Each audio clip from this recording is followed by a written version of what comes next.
কোনো শাকের জন্য একটা মাটি প্রিপারেশন যেটা দরকার, ঠিক এই রকমের একটা মাটি আমি বানিয়েছি।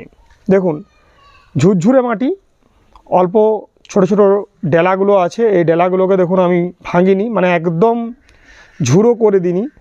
একদম ঝুরঝুরে মাটি যদি করে দেন, মানে যদি চালনি দিয়ে এই মোটা মোটা অংশগুলোকে যদি ফেলে দেন, সেক্ষেত্রে কী হবে, মাটিটা পরবর্তীকালে সিল হয়ে যাবে। তার জন্য এই রকম সবসময় মাটি বানাবেন, তাহলে মাটি সব দিন ভালো থাকবে, ড্রেনেজ সিস্টেম ভালো থাকবে।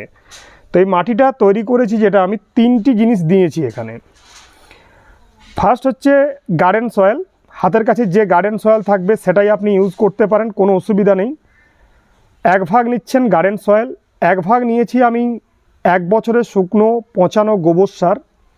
ঠিক আছে, গোবর সার না থাকলে পাতা পচা সার বা ভার্মি যে কোনো একটা ইউজ করতে পারবেন, কোনো অসুবিধা নেই।